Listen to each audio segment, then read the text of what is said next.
and shine.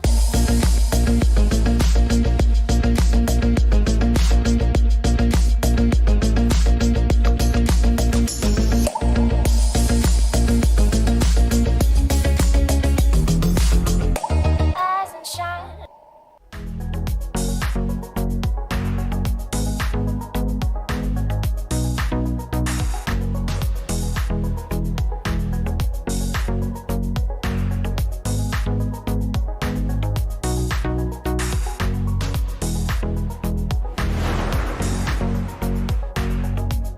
Good morning, Grenada. It's your boy Troy Gill, and welcome to Rise and Shine.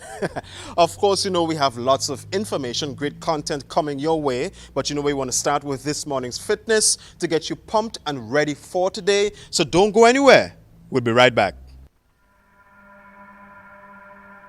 Say hello to Grenada's hidden gem, Mandela Court, a Grenadian-owned luxury boutique hotel tucked away in Lansipine. Our fully equipped suites are now complemented by an international standard restaurant and conference room. So whether you're having a formal business event, quaint garden wedding, or just a relaxed dinner for two, you can count on Mandela Court for that luxurious experience. Call today to book your viewing or reservation. We look forward to welcoming you. The Nawasa app brings the power of Nawasa's customer service experience to you. Instant, conversational, and smart. Easy access anywhere. Get bill balance, transaction history for up to 6 months, report a fault, link to websites, view payment centers, contact information, push notifications, and multi-tenant accounts, all in a secure login platform. Like a self-service concierge app, mobile.nawasa.gd gets you the support you need much faster. Available on both Android and iOS platforms. Mobile.nawasa.gd, your customer support companion. Nawasa, committed to meeting customers' needs. Quartz Black Friday Reloaded this week only. Shop from Thursday the 24th of March for up to 60% off selected items. Save $900 off the Land Ranger treadmill, only $1,999. HP ProDesk PC, now just $2,299. Save $400 and get the LG 43-inch UHD 4K Smart Television for only $1,999. Save $1,000. Plus, with Quartz Ready Finance, get 2 months free. Get all the best deals. Black Friday Reloaded only at Quartz. Quartz, bringing value home. Stores open from 8 a.m. See in-store or online for details.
Hello everyone, it's your boy Troy Gill, and we are here at Geomax Gym Grenville. And of course, if you are in the Grenville area and you're looking for a gym, you can come to Geomax. Geomax opens from 5 a.m. to 9 p.m. Monday through Friday, and on Saturdays from 10 a.m. to 5 p.m.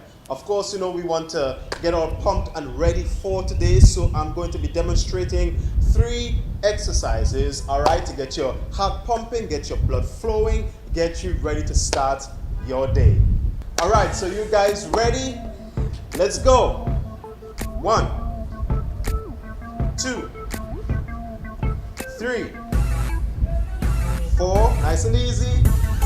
5, 6, 7, 8, 9, 10.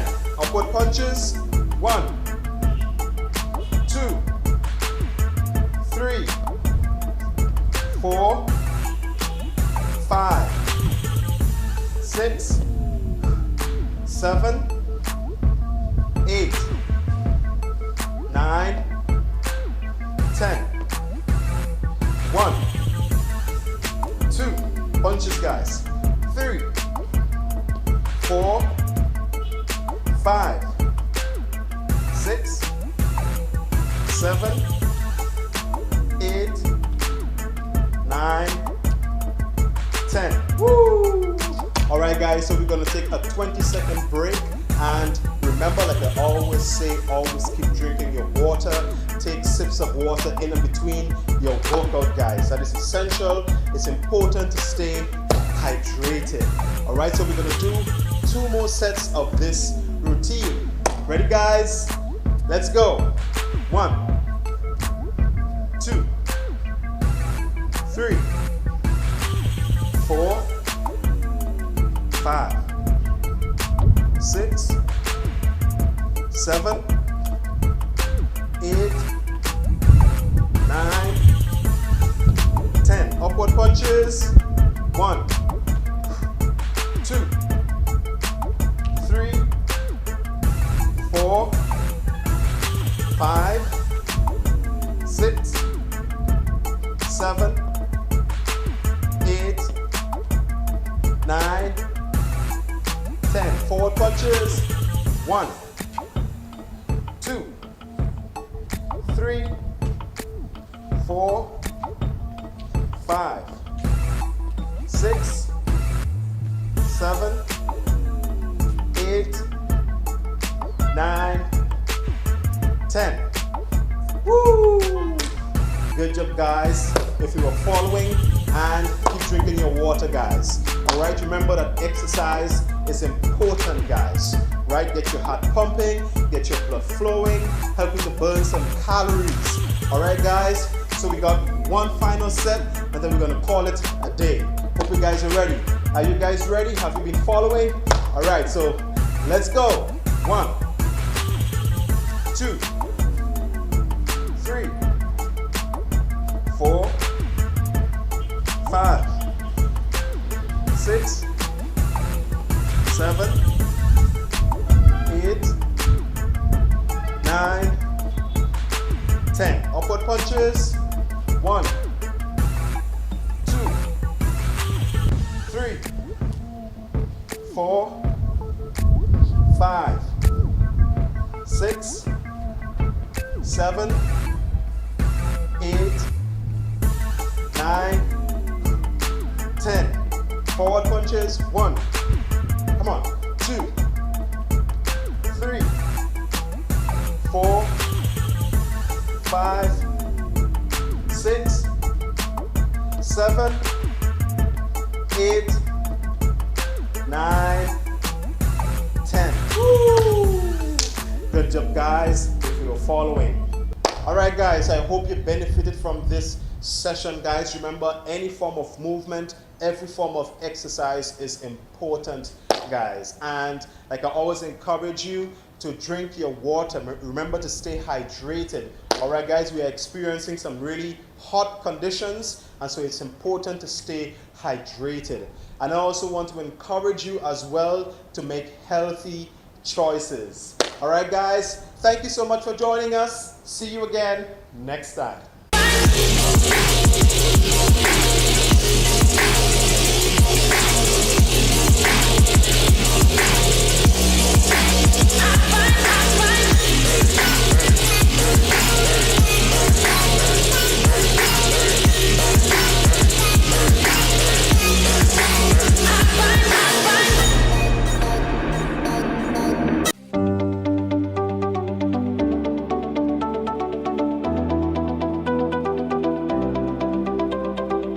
My next question, I think, is a very important question. How does the environment and location determine a child's nutritional habits in terms of their diet and so forth, and also determines their weight as it relates to obesity?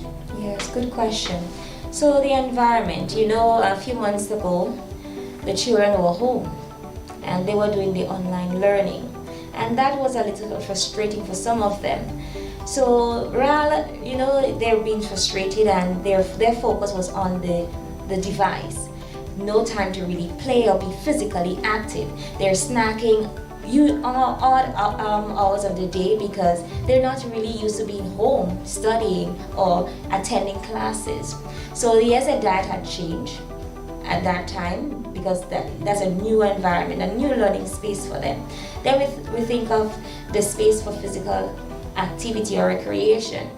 How many of our children are close to a park or a facility that can engage them in physical movement? And then the yard space. Some homes, they don't have enough yard space for the children to run around or play marble. You know, back then a little cricket, and cricket is coming up. And you know, this is maybe dying from our children not being physically active. Going by the neighbor and picking fruits or picking fruits in the yard. We're not seeing that no more. We're seeing so many fruits falling on the ground, rotting, right? Because it's not there for them anymore. Then we look at the exposure. They have the devices. What are they doing on that device? They may be looking at some little a cartoon, a film, play games, but their arms, how much movement is getting in? Their legs, right? You know, some of the Nintendo, you can exercise with that, but how many of our children can afford, their parents can afford to buy that for them? Yes, we may have a house, and that house can accommodate physical movement. And if the parents, you know, love their children so much, they may invest their time in ensuring that, you know, their nutritional status is of optimal health. So it's important that the parents would be able to maybe engage in some dancing routine with them in the yard or inside the house. They don't have to go outside. But the vitamin D is important because the environment is not just what is in the open space, but it is at the school, it's at the home, you know, at the workplace, because some parents, they take their child to a workplace, you know, and what they're seeing the adults doing. So be role models to children.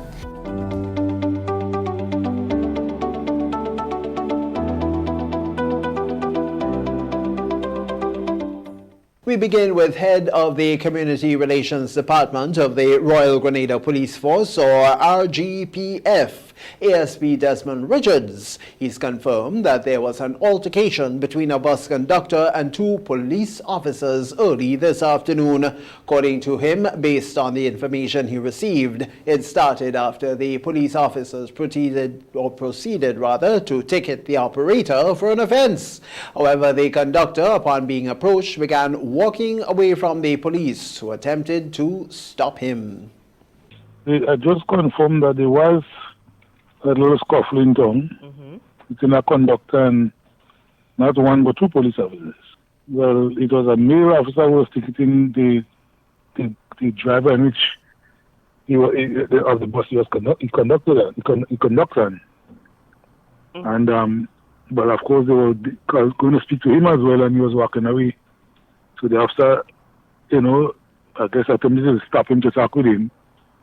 He started to fight with the male officer, and then the female officer was on the other side. She came to assist. So he decided he would beat both of them. And in the process, I think the female officer may get, it was not too bad, but an injury. ASP Richards says the perpetrator was apprehended and the officers are said to be in stable condition.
Joseph Secondary School.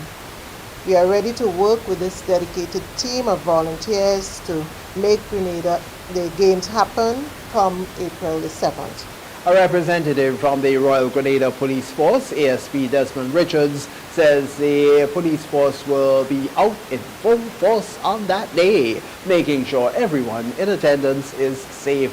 He made a plea to parents of students who will be attending the games.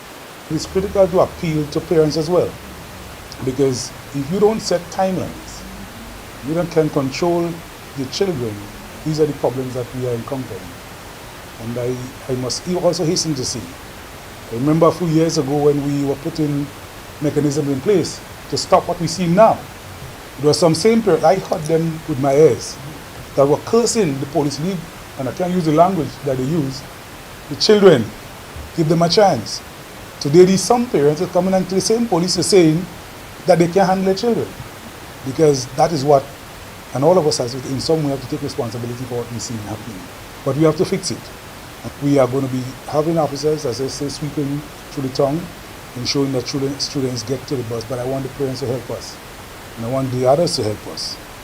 I want to also appeal to the students that might be hearing this, and we use a little patois, sakit and palilot, who here tell others that it is not a good thing to have a police record at an early age.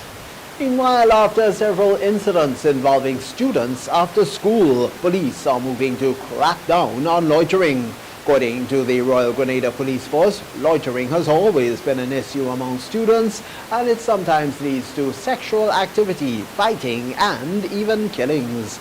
Inspector Diane Dumont of the Royal Grenada Police Force says that the fine for loitering is over $800 or 3 months in prison.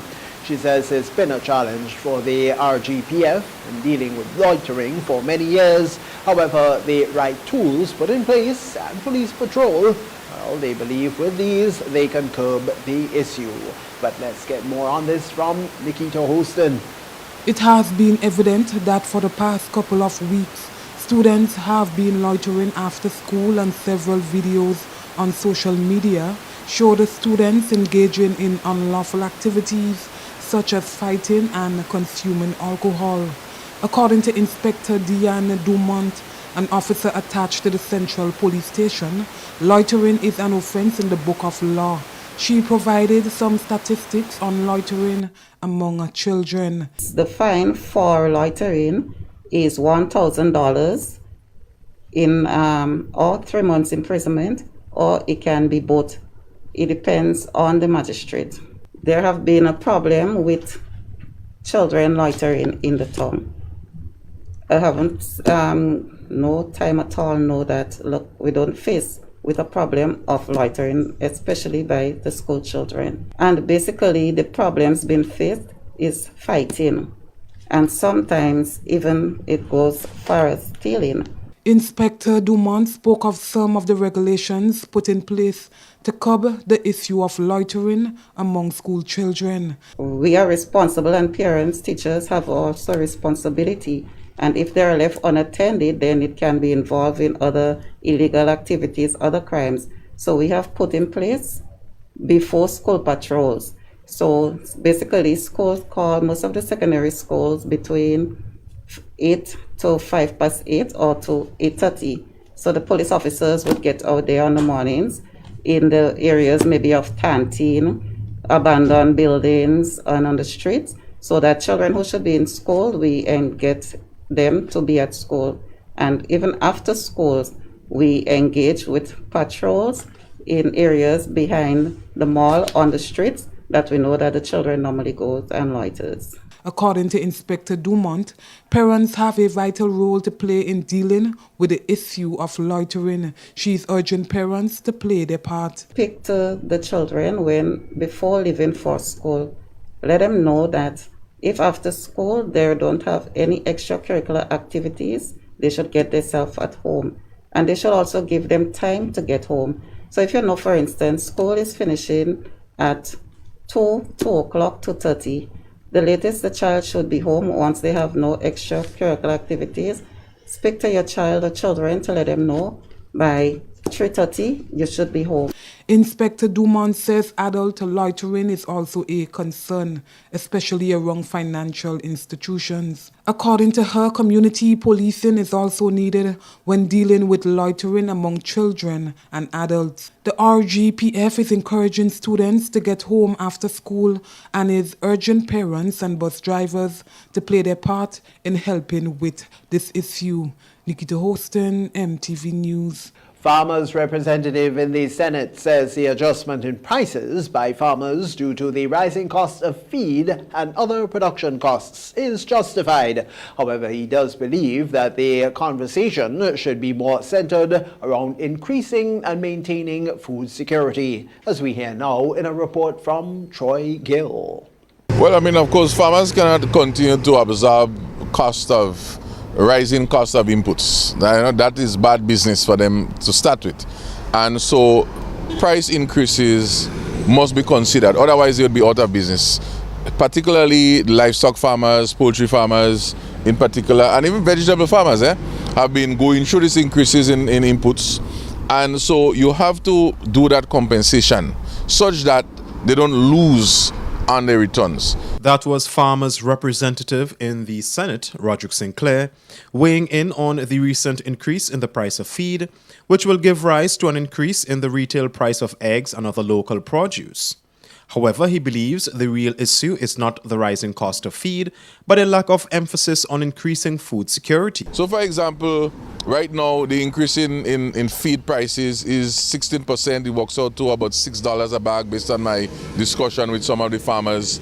So that this price increase must be recouped through some way, and it has to be recouped through the consumer's pain. Now, of course, maybe we may say overall it should be less. Why $6? The issue is, Troy, as a nation, we continue to fail when it comes to good agricultural improvement and our food security. We don't have a master plan for addressing this matter.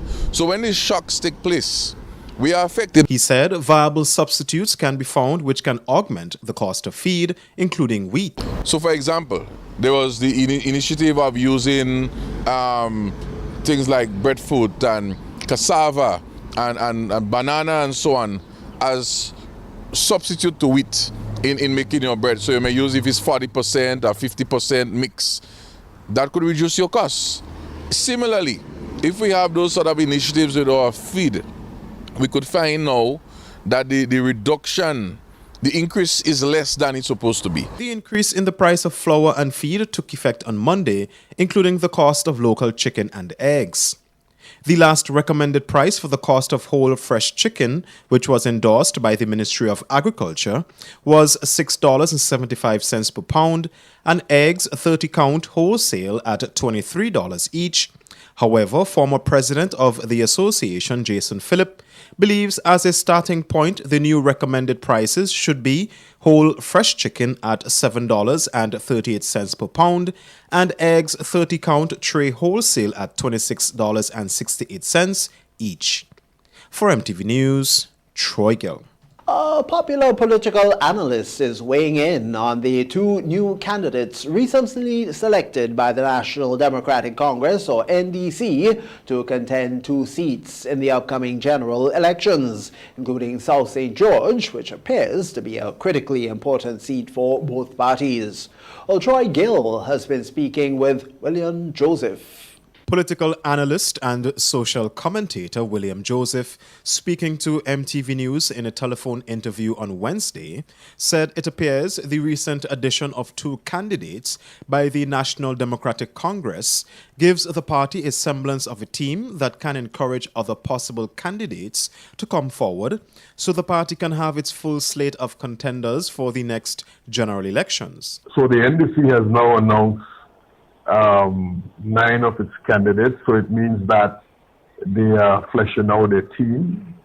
And that sense of team would give us an opportunity to make some kind of rough determination as to, their fitness for office as a team. So that's an important consideration for many people, especially the types who who the NDC would aim to target. He said local economist Lennox Andrew, who will be contending the St. Andrews Southwest seat, will have to prove his mettle, as it appears to be the trend for people to vote for governments and not necessarily individuals. The candidate for St. Andrews Southwest, in this case Lennox Andrew, I think that he would have to make a very, very, very strong showing to be able to bring that home and so enhance the chances of his party as a whole. Because, you know, people do not select, they do not share up seats among parties. As such, people go to vote for governments. That's what they do. And that's why you could have 14-0, 15-0 on a recurrent basis. People don't allocate and say, well, you know, your party looking good, so you get 2 seats. That kind of transaction doesn't take place. People have to work for it. They have to build their own majorities. He also weighed in on the selection of popular businessman Andy Williams to contest the South St. George seat, which is important to both parties in terms of its size and demographic. So it is a very, very, very tall order in the case of the NDC candidate, I would think, to win the South. It is not impossible. I understand he is somebody who's connected with the people, has had a good relationship, especially with working class and poor people. That is always going to be important. But you're talking, it's a numbers game, and you're having tremendous resources being spent by the incumbent in the South. Winning the seat in the South is a must for the party, Joseph said, as it will be a tight, nearly impossible race for other seats in St. George, including the town and St. George's Northwest. For MTV News.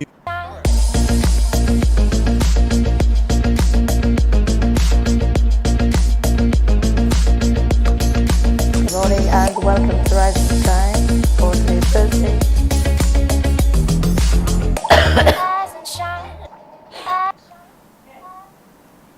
Good morning and welcome to Rise and Shine for today, Thursday, the 24th day of March, 2022. I am your host, Osland Crosby, and please I apologize for my voice. I am not 100% today, but I know the importance of doing today's program, so I am here. We will, of course, always try to give you the perfect start to your day, that you be positive, that you try to be productive, and of course that you always try to help someone. So now we will go over to the Met Office, see if we get today's weather report, as we always encourage you to plan. And remember, it's the first day of the final test, the Apex West Indies versus England at our very own national stadium here in Grenada. And we should be having Troy Garvey on this morning to share some information with us, the do's and don'ts, the restrictions, the items that you should not be going to the stadium with, those that you will be allowed to enter with, and of course how you can enjoy cricket.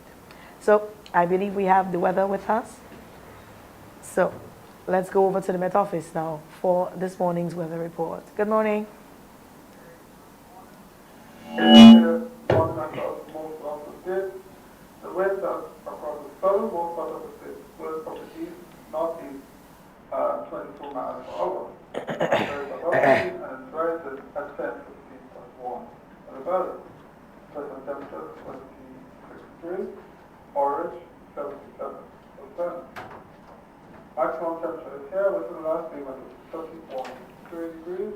Minimum temperature last night, 25.2.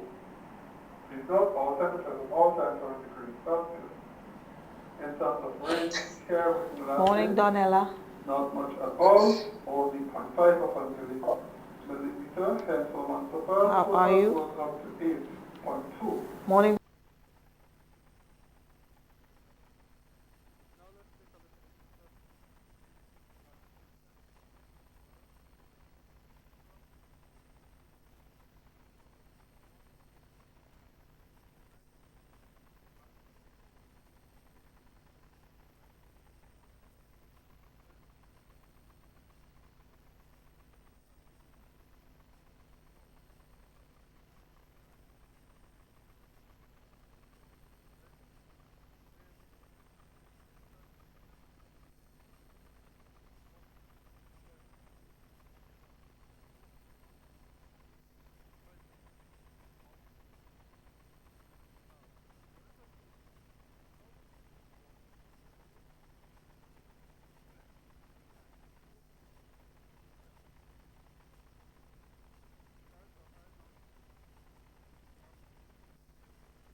It's a day of cricket, but we are expecting some rain. Our marine, our boat owners, our fisher folks, especially on the eastern side, the water is rough. Please be mindful of this as you go out today. We don't want to lose anyone. It's important that we can count everyone. So please be very, very mindful as you go out to fishing today. Let's take a quick break. When we come back, we have our first guest already on. Chapter in West Indies' biggest rivalry continues. West Indies flies against England for the Apex Test Series in 3 test matches. Tickets start as low as $20 and local residents enjoy an additional 50% discount with online purchase. Must be fully vaccinated to attend all matches and COVID-19 protocols will be in effect. Secure your seats to the action. Get your tickets in advance at windiescricket.com/tickets. Terms and conditions apply. The Nawasa app brings the power of Nawasa's customer service experience to you. Instant, conversational, and smart. Easy access anywhere. Get bill balance, transaction history for up to 6 months, report a fault, link to websites, view payment centers, contact information, push notifications, and multi-tenant accounts, all in a secure login platform. Like a self-service concierge app, mobile.nawasa.gd gets you the support you need much faster. Available on both Android and iOS platforms. Mobile.nawasa.gd, your customer support companion. Nawasa, committed to meeting customers' needs.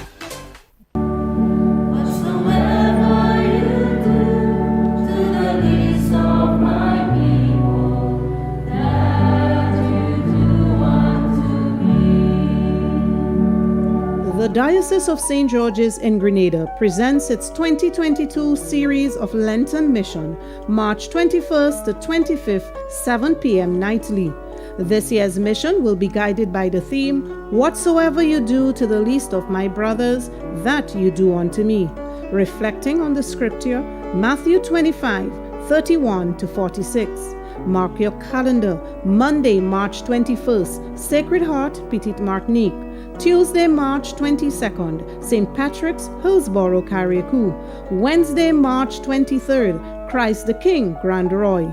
Thursday, March 24th, Blessed Sacrament, Grand Anse. Culminating on Friday, March 25th, St. Martin de Porres, Roman Catholic Church, Crochet, St. Andrew. The 2022 Lenten Mission, March 21st to 25th. We look forward to journeying together. Streaming live on all Good News Catholic Communications platforms.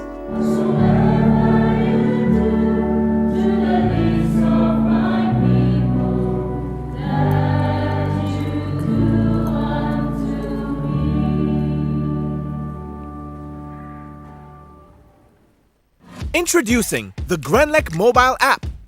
You can now get your bill balance and easily track energy usage for your home or business. Report and receive alerts about power outages. Plus, stay up to date by receiving the latest notifications. Yes, the Grenlec app keeps you connected anytime, anywhere. We support you at every stage of your life.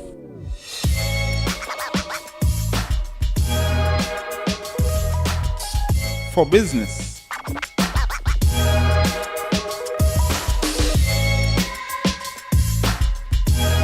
for your education,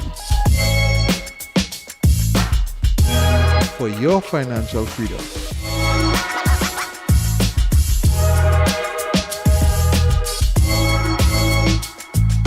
for that new ride. Upgrade your life with the Communal. Contact us today. Rise and shine.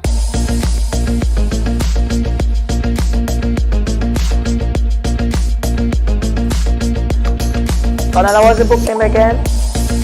Shackle Liberation.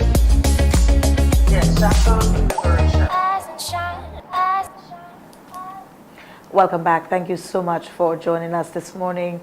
As I promised, our first guest is already on, and she is one of our own, and that's what makes this morning's first interview, very, very special. She works here at MTV, but she's also an author. On Tuesday, on Monday, she launched her first book, Shackled Liberation. Donella Houston, you hear her from time to time on the news, but now she has added an additional profession to her name. She's now an author. Donella, good morning and welcome to Rise and Shine. Good morning, Osman, and good morning to your listeners and viewers. It's always a pleasure speaking to one of your own, especially when they're excelling, when they're adding more to who they are, bringing out more of who you are, sharing with us. And I want us to speak this morning about your book. On Monday, you officially launched it. Donella, first, why Shackled Liberation? Why that name? And speak to us about the contents of your book. So Shackled Liberation came about, actually that was not even supposed to be the initial name of the book. When I first thought of the idea of putting these films together, the initial name I had was Voice of an Imprisoned Mind. And because it had the same concepts behind it, you know, we have, the book speaks about societal ills that we don't want to speak about, but we should speak about. For example, it speaks about gender-based violence, racism, classism, sexism. These are the topics. So I call it Shackled Liberation because it's an oxymoron, and it's shackled, meaning that we're chained, we have it there, you know, it's chained to us, but the liberation part, we're speaking about it in the book itself, right? That's where we're speaking about. Okay. Donella, there are some very interesting pieces in there. Some that, as you just spoke to some of the societal ills and the way you would have crafted them. Sometimes, I know somebody listening to it may say, no, but that song, as in Donella, was abused as a child. And I wanted to share that one with us and then speak about it. I think you're speaking about Secrets of Her Diary. Yes. Yes, Secrets of Her Diary came about when somebody asked me to write a piece for gender-based violence, on gender-based violence, sorry. And I remember this piece specifically because when I performed this piece for the very first time, a young lady from Carriacou came up to me after the show and told me that I just gave her story. And, you know, I had no idea who this young lady was, but I was putting myself in the mindset of an abused person, you know. You do a lot of reading and, you know, it doesn't just come like just sit and just put words together. So I'm going to share the piece with you, Secrets of Her Diary. I was not emotionally, physically, or mentally ready to be anyone's diary. Yet every day he wrote in me. Every day he would open me and put his pen inside me. He would stain me with his ink to the point that I found it soaking through my pages.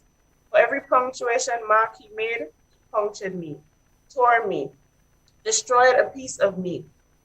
I became the keeper of his secrets, the knower of all his dirty little habits.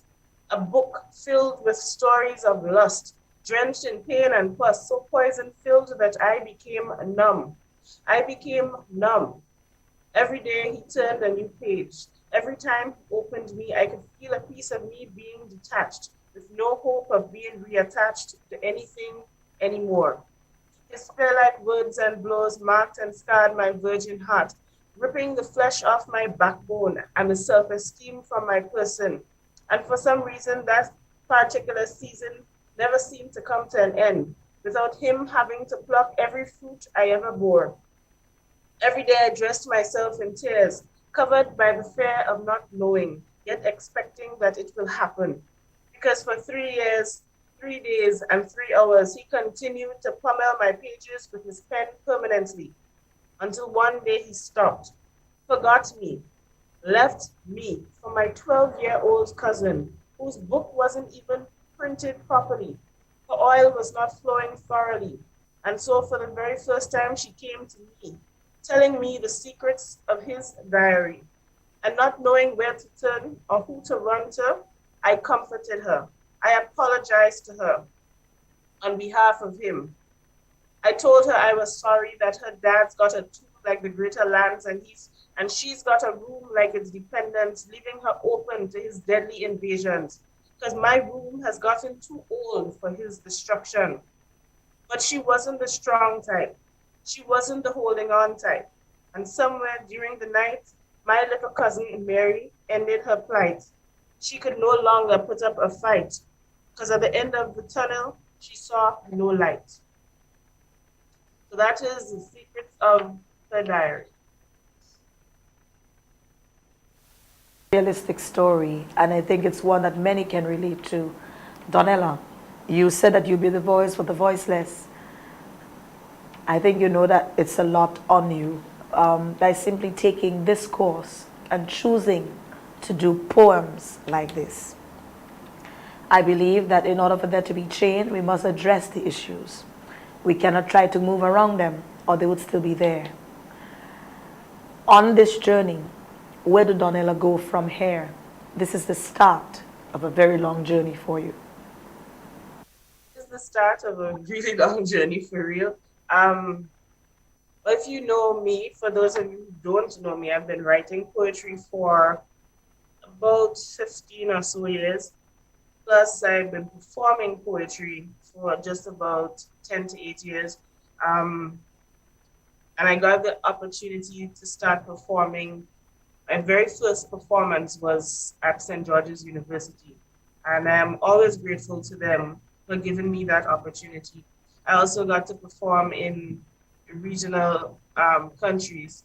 I got to perform in Curacao, St. Kitts and Nevis, Barbados, and I do have a lot of links with other authors and poets.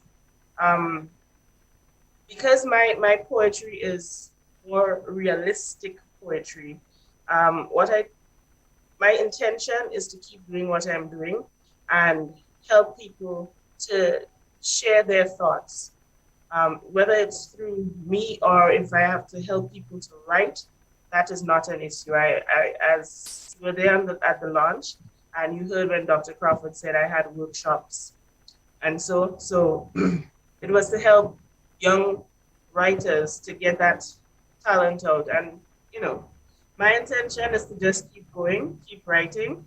And I already have another book in the making. So I'm hoping that it will be out sooner rather than later. It may be a continuation of Shackles' Liberation. It may be the very first book, Voice of an Imprisoned Mind. It may be, you know, sequel to Shackle Liberation, who knows? But that is what I intend to do. And my poetry tends to, as if you read the back of the book, it says that I use my poetry to build bridges and break intergenerational, cultural, and social barriers. So that is what I'm going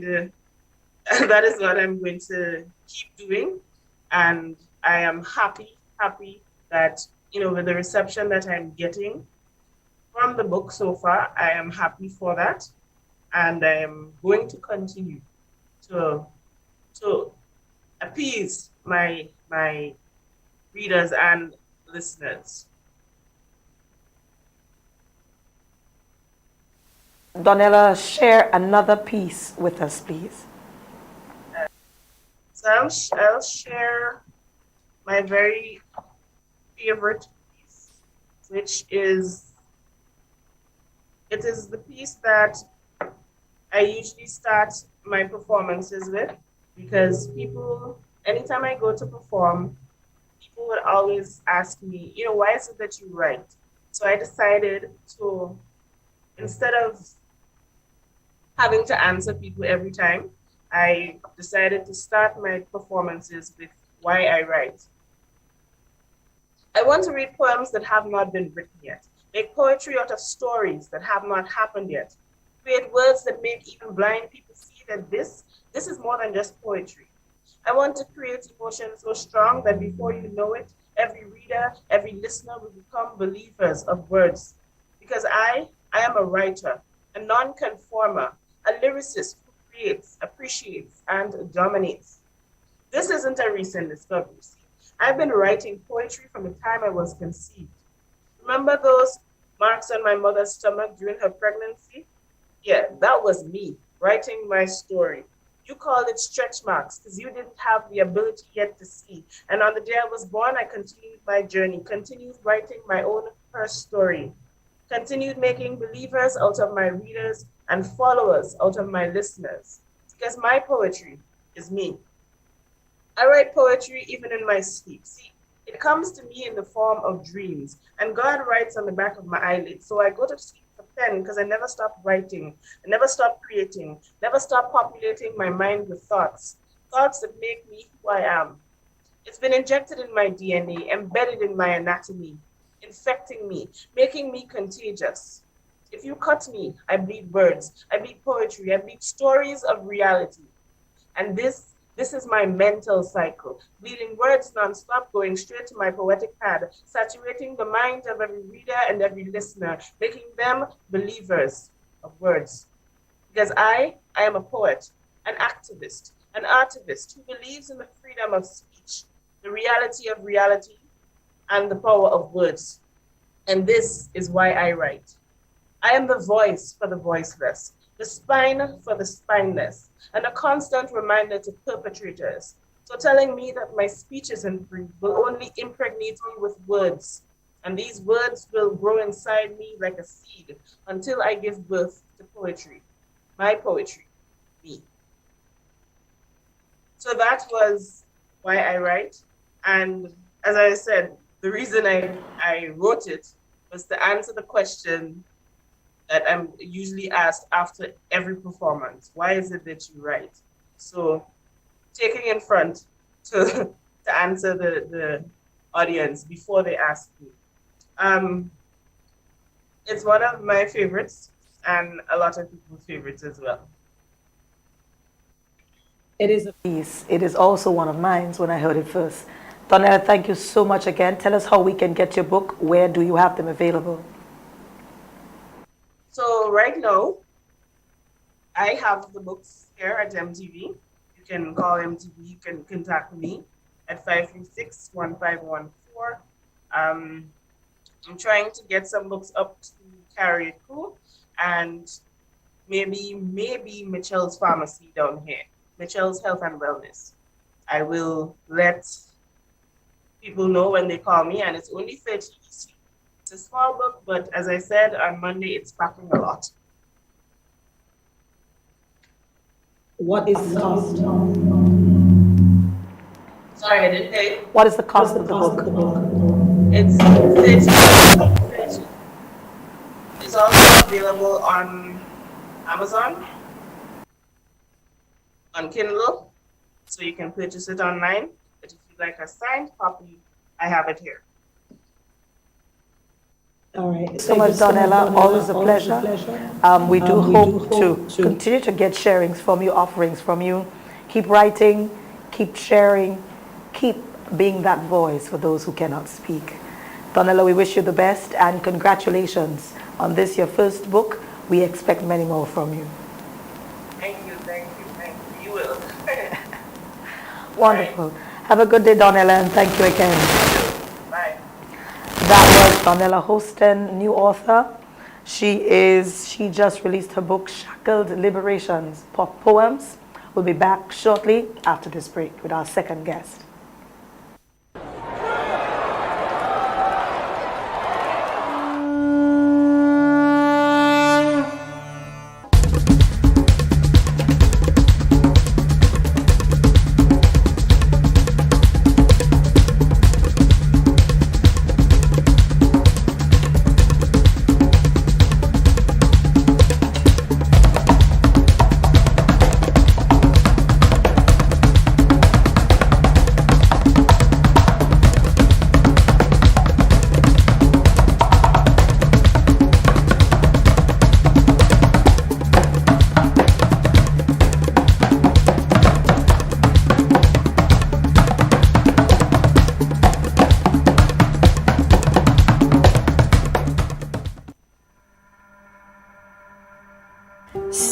hello to Grenada's hidden gem, Mandela Court, a Grenadian-owned luxury boutique hotel tucked away in Lansipine.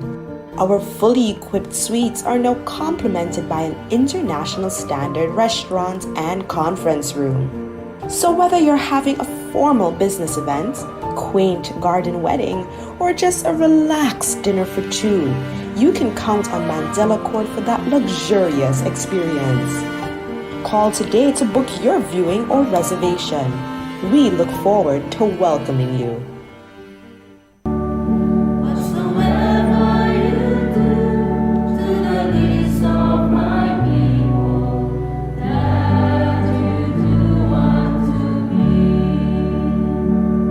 The Diocese of St. George's in Grenada presents its 2022 series of Lenten Mission, March 21st to 25th, 7 p.m. nightly. This year's mission will be guided by the theme, "Whatsoever you do to the least of my brothers, that you do unto me," reflecting on the scripture, Matthew 25, 31 to 46. Mark your calendar, Monday, March 21st, Sacred Heart, Petite Martinique. Tuesday, March 22nd, St. Patrick's, Hillsborough, Carriacou. Wednesday, March 23rd, Christ the King, Grand Roy. Thursday, March 24th, Blessed Sacrament, Grand Anse. Culminating on Friday, March 25th, St. Martin de Porres, Roman Catholic Church, Croshoux, St. Andrew. The 2022 Lenten Mission, March 21st to 25th. We look forward to journeying together. Streaming live on all Good News Catholic Communications platforms.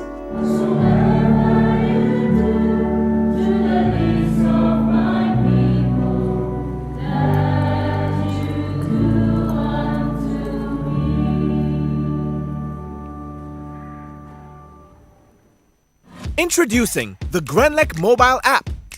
You can now get your bill balance and easily track energy usage for your home or business. Report and receive alerts about power outages. Plus, stay up to date by receiving the latest notifications. Yes, the Grenlec app keeps you connected anytime, anywhere. The Grenlec mobile app. Download for 24/7 access. Rise and shine.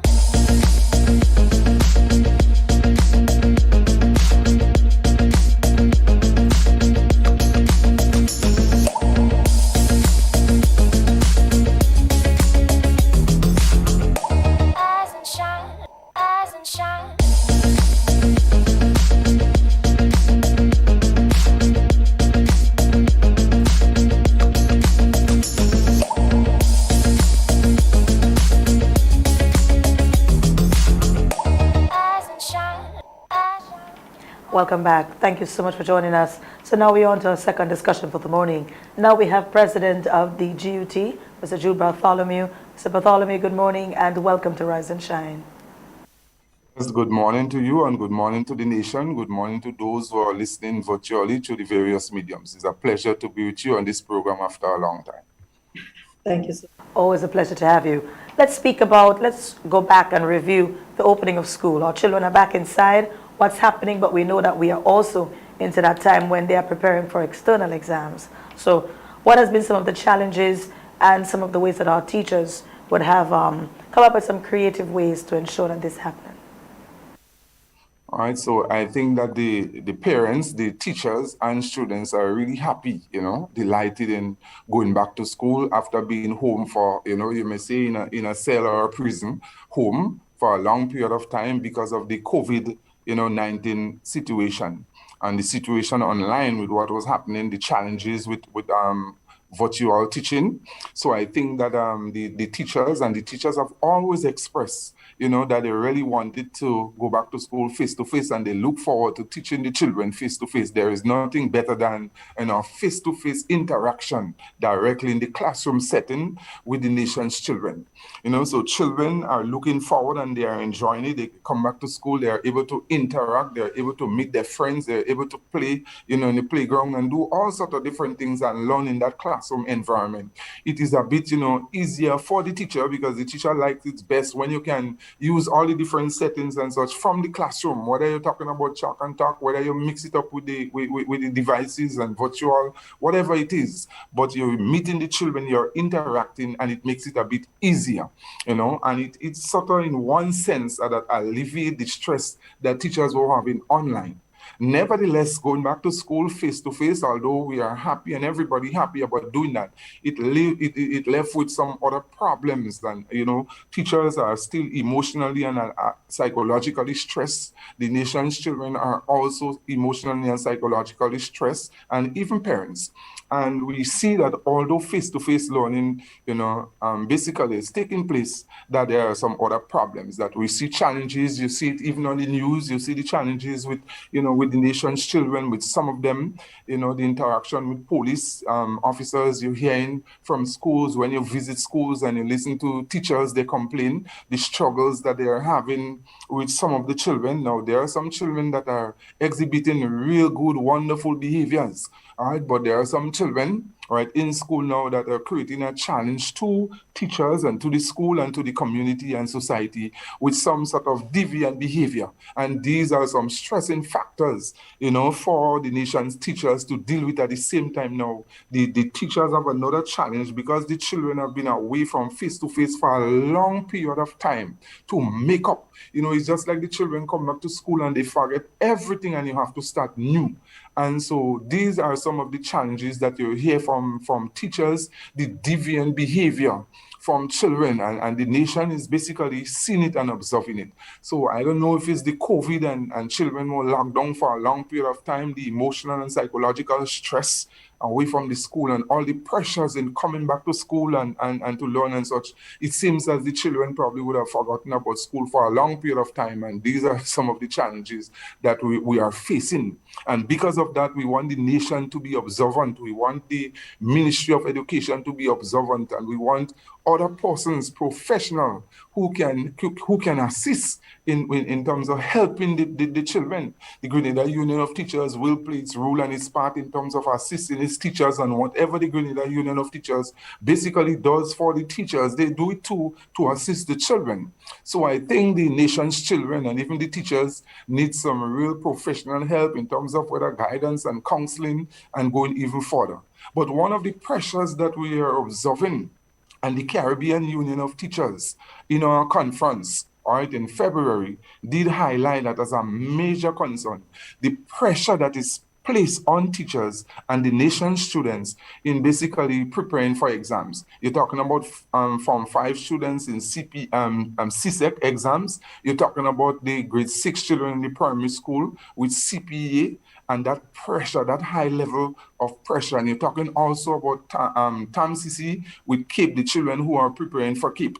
And that is a problem that teachers, we had a meeting with the teachers about 2 weeks ago to find out from them how are they dealing with the situation. And it is amazing with some of the problems and the difficulties that the teachers and students are faced with. And sometimes you hear it from sometimes the Ministry of Education, you hear it from the society, that everything is all well and good with the teachers and with the students because they go back to school face to face. And that is some of the things that we were saying from the union perspective a long while ago. When school opens and everything and the door is open, it seems as everything has been left to the teachers and the principals to do what they have to do to work the miracles and everything behind the scene. And the public doesn't really know what are the challenges and some of the things, the sacrifices going beyond the call of duty that the teachers will do, because the Grenada Union of Teachers and its members are really committed to really and truly assisting, working with the nation's children to prepare them for exams and to make sure, not only for exams, but for life, and to make sure that they are successful. But it's a real challenge. Some teachers did say that they are going through emotional and psychological stress, real pressure in terms of preparing the children, doing SBAs. In fact, with the Form 5 students preparing for exams is in May. Remember, during the 2 years of COVID, the University of the West Indies, CXC, they did push back the exam later on to probably sometime June. Now they bring it back to May. Exam is getting ready to start soon. And what you're hearing from the teachers and even from the students is that they are not really adequately prepared as yet. The curriculum, they have a lot of work to do. They have to work, make night on night into day, day into night, to even complete. And they're not even finished half as yet. The Ministry of Education and Ministers of Education throughout the region has to take into consideration that the Form 5 students now, those who are in Form 5, preparing for CSEC exams, that those children were affected negatively by COVID-19 for 2 years. These children were in Form 3 at that time. And basically school were basically disrupted. These students online for a long period of time. And that is the first time that they really go back to school for a period of time in January. And to do all this work now to prepare for exams. So I think the Caribbean Union of Teachers did look at that situation.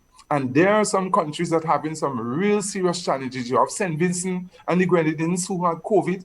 They still had a volcanic eruption. You have Jamaica talking about that situation where they're asking for the CSEC exams, Cape, and even, St. Vincent with CP and such to be pushed back for about delayed for 2 weeks. And when you talk to teachers, even in Grenada here, they are telling you that 3 weeks is not sufficient time to get the children up and ready with the SBAs and to prepare them in terms of all the workload that they have to do to prepare the children adequately for exams. And besides COVID, with that psychological and emotional stress, you have now the nation's teachers under real stress. And not only the nation teachers, but the children. And you are seeing some of the behaviors and those things that are exhibiting. You see even in Tam Sisi and places where a student, you don't want to call name, did commit suicide and all those things. And these are things that we have to be careful about. Sometimes in the name of exams and success, even from the Ministry of Education, even from Grenada, even from parents as a whole, we want our children to be so successful that we're not looking and taking into consideration some of the factors that are creating problems for emotional and psychological stress. And these are some of the things. It's Bartholomew. I need to here, and you've been speaking about it, the outburst by our children. How are our teachers taking it, and how do you think we can help? Because we know that it's not just our teachers that are affected, and you did speak to our children's behavior. If we are seeing it on the streets, it's because the teachers are also getting it in the schools. How do we curb this one? This one is quite a challenge. To be honest with you, they are afraid. They are frightened. They have never seen such behaviors before. Now, may I remind you that some of this behavior were exhibited before COVID. And one of some of the breakdowns that you are seeing is coming from society. Remember now, the teachers, with all the, if you look at it now, you have a more individualistic society, where before the community really and truly used to bring up a child. Before, when teachers, the old-time teachers, they would tell you, if a child exhibits a negative behavior and such, the community or somebody on the road could discipline the child, and the parents would not say anything bad. In fact, when the child goes home and complains, the parents will discipline the child again. Now it's even become a challenge for the teachers. There are some instances, and I just want to say here, the nation have a lot of wonderful parents who really and truly want the best for the children. Everybody want the best for the children. But you find with the younger generations and something like that, so what used to happen before, now you find challenges where there are a lot of younger parents and parents who don't really want teachers to discipline their children, And if sometimes a teacher disciplines the child, what will happen? Sometimes you have one or two parents, not all, but you'll have parents who will come into school, challenge the teachers, and challenge the teachers in a way that teachers become frightened and teachers don't even want to really discipline the child. Then you have situations where with some of the groups and organizations, international, even locally, who more or less sometimes all they concentrate on is the rights of the child and not rights with responsibilities. So some of these things from society, pressure from community, from even parents and all those things create a bigger challenge for even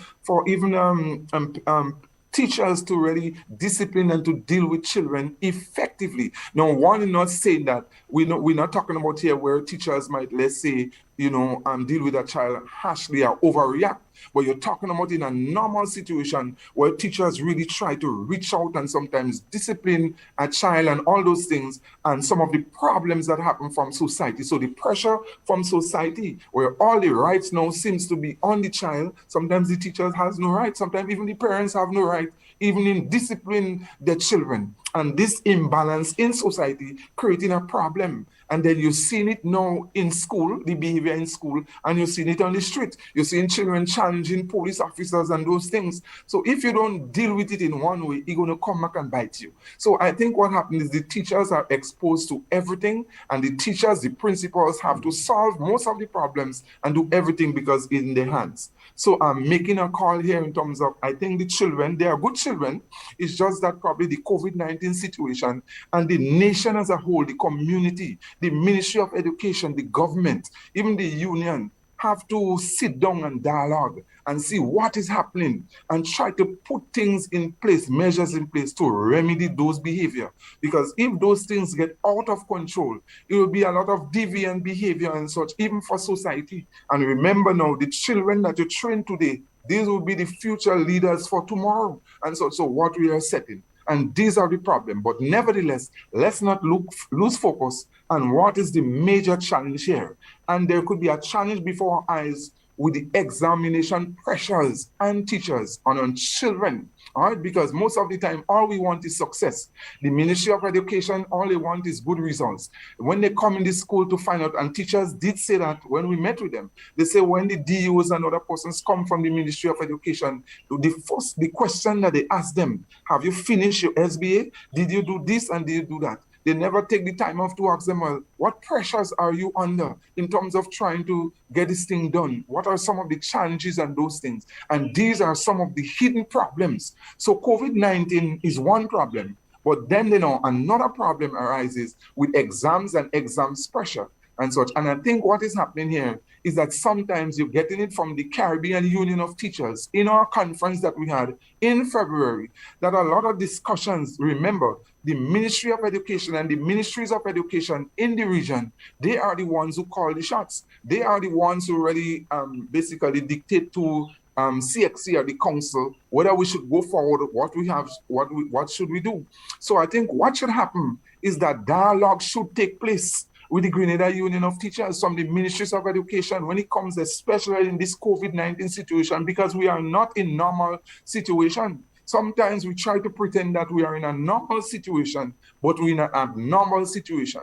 So if you're in an abnormal situation because of COVID-19, you cannot expect to bring normal conditions in an abnormal situation, and that's where the problems come. So what we're calling for is for the Ministry of Education and the ministers of education in the region, in the Caribbean region, to dialogue with unions, dialogue with parents, dialogue with the PTA, dialogue with teachers, dialogue with principals and all the different stakeholders. So we have a common consensus when we go into that, and not just saying, well, exam now is bring forward to May because you want to create a state of normalcy and to make the whole world know that everything is normal and everything is okay, while the children are suffering within and such, and they are suffering and they are stressed. So they are exhibiting those sort of behaviors, right? And you've seen it everywhere. And at the same time, too, the teachers are suffering within. So these are the challenges that we're having dealing with that situation there.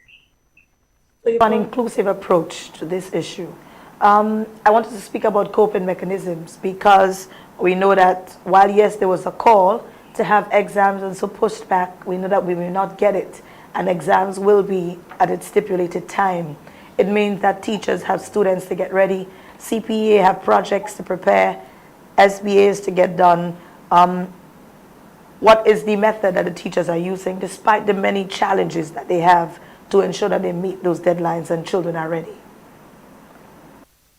The thing about the teachers, and that's what we're saying about the teachers are really committed to the nation's children. The teachers are taking night and make day, going beyond the call of duty, in spite of the situation that they are stressed and everything like that.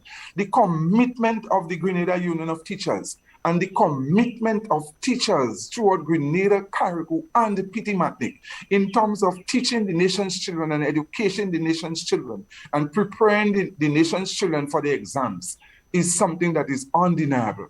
And so whether the teachers have to take nights and make day, whatever they have to do, the teachers are doing it in spite of the pressure and the stress that they are in. They are doing what they have to do to prepare the children. They are looking up for children who are behind and trying to help them on a one-on-one basis, trying to get advice from even other schools and other teachers as way forward how they can do in terms of helping the children. Because in spite of the situation, we know that the SBAs are very, very important. All right, and it's a very, very important factor. If the children for the CSEC exams and even CAPE and even CPA, if they do not complete their projects and SBA, then they would not be successful in their exams. And the teachers take that into consideration. And I want to say one thing here. The commitment of teachers, sometimes the teachers don't get the praise and they get criticisms. Even when, let's say as a union, we may take part in some action now, even in COVID-19, when the teachers want to protect themselves and should be at home and such. Teachers do go out and reach out to the parents at the home, to the children, bring notes, bring information, guide children who they are not seeing to get them to do their project and such. And even if the Grenada Union of Teachers, even at times when you have, let's say, an industrial action, you still have teachers looking out. Those teachers will make sure that the children do their work, they do their project, they prepare them for SBAs and everything like that. So, and that is the commitment of good teachers. No matter sometimes the criticisms and the difficulties and all those mockery and all those things that the teachers face, they are committed to the nation's children and they will do what they have to do. I am pleased to know that despite the challenges, that they are still very, very committed to our youth, as it is important that we prepare them for tomorrow. But in addition to this, we know that we also have another outstanding matter. I think we spoke about it when we spoke earlier on in the year, that of the regularization of our teachers. I think we have a deadline of the end of this month with government from our past discussions. So hopefully, I know that you are hoping that we can get past this hurdle by that time. Yes, I really think that the government of Grenada, the Ministry of Education, I think right now they are seeing the commitment of the teachers. They are seeing the invaluable sacrifices of the teachers in spite of COVID-19 situation. The teachers are going beyond the call of duty. Not only those teachers who are permanent, but those teachers who are permanently temporary. Those teachers who have been temporary for 14 years, 16 years, 5 years, 10 years, these teachers are working as hard as those who are permanent. And so I think it's a matter of conscience and a matter of justice, social justice and economic justice, that the government of Grenada did come out during the budget presentation and other times on record to the nation, not only to the Grenada Union of Teachers, but to the nation, saying that in the first quarter of the year, and the first quarter of the year, that last month of that first quarter is March 31st. And they gave the word that they will regularize, all right, teachers. And I think that we're putting on record here and saying that all those teachers who basically in that situation where they are they're not permanent in terms of the documents, but they have a permanent space where they are working. All these teachers should be regularized. So we're calling on the government of Grenada, the Ministry of Education, to do the honorable thing. And we're looking forward. We want to think that the government, we want to hold them to the promises and to the word. And we want to think that the government of Grenada will keep their promise. And we're looking forward. The nation's teachers, they are calling all the time. Every day they are calling to see what is taking place by the end of March. And we hope and we look forward to all these teachers being regularized. We look forward for the teachers from TAMCC since 2020 who successfully passed the training program and they weren't upgraded. We look forward for these teachers to be upgraded in March. We look forward also for the 2021 batch of teachers from TAMCC also to be upgraded in March. We also look forward for the teachers, those teachers who did their masters and they did their bachelors, teachers who have taken the loan. The Ministry of Education and the government of Grenada has called on teachers to upgrade themselves. Go and do a degree, go and study, do those things. There are lots of teachers who took loan They didn't depend on the government, and the government has a priority list of areas which you have lots of teachers who studied in those priority areas directly relating to education. And up to now, some teachers since in 2015, 2016, 2017, up to 2022, 2021, these teachers have completed the program, do it in the area of what the government, the Ministry of Education approved, and up to now they have not been compensated. These things are unfair, unfortunate, and unnecessary. And it's a matter of conscience. So we are looking forward, and teachers are looking forward, as I say. They call all the time. The phone right now is hot. Teachers want to know what is taking place by March 31st, and they're looking forward to great things, whether with masters, whether with bachelors, whether with those from TAMCC and regularization. We're looking forward to settle this matter, and it will be a good thing for the teacher. It will be a good thing for the economy of Grenada. It will be a good thing for upward mobility. The teachers will be more comfortable. The teachers will put out more. In spite of that, they do not allow upgrades to deny them of working with their children to prepare them for exams. But it will be a push factor, and it will be an economic boost for the nation. And it will be basically for the government. It will be well for them, that they could go on record that they did the right thing. So it's a win-win situation for everybody. The government will feel good that they would have upgraded the teachers, they would have done the honorable thing, and the teachers will be happy, the students will be happy, I think the parents will be happy, and let's make everybody happy. And that's what we're looking forward to. I think that's a good note to end on today. A hopeful sign. Let's hope that the promises, that the conversation will continue, and that the responses are forthcoming. Mr. Bartholomew, it's always a pleasure speaking with you. I know that it's a lot happening now. We see that, and I believe that the next time we speak to the ministry, they will be speaking about that psychosocial support. I think that is more so needed now than ever before. While yes, our school system do have counselors, and so I think now that we need a lot more of that help as our children are showing signs that it's a loud call, I think, from their behavior. And mind you, I think we both agree that it is not the majority that are behaving like that, but the minority, it is having quite an impact, and it is getting our attention. So I just want to thank you very much, and I call on the parents. There are lots of good parents in Grenada. They mean well for their children, and they are going to, beyond the call of duty, and we want to say to them to continue doing a wonderful job, and to continue to talk to your children and such, and to do the best that you can. And God will bless you and reward you for what you do, the foundation that you set for your children. Thank you so kindly, and may God continue to bless us all. Welcome, Mr. Bartholomew. Thank you again. And I'm happy for that last pitch, because parents do have an important role to play in that process. Have a good day, and we do value your contribution to our nation's children. Thank you very much. You're most welcome. That was Mr. Jude Bartholomew, President of the Grenada Union of Teachers, the union that represents our educators, and whenever they do have the issues, speak for them. So they are looking forward to some positive concluding remarks or comments from government on the regularization of our teachers, but in addition, a loud call for parents to play our part in ensuring that our children are ready for school, but more so that we speak to them about their behavior. Remember, children live what they see and learn.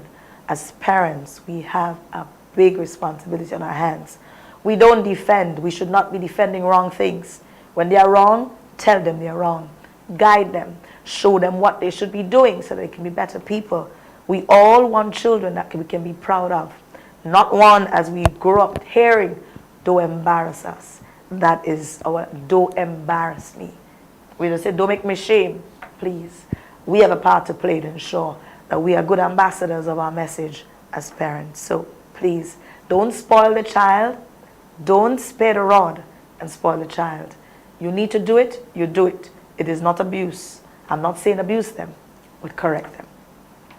That's it from us for today. It's always a pleasure. As I did say, I'm not 100%, but I am happy that I did come and had an opportunity to share. It's now 25 minutes past 8 o'clock.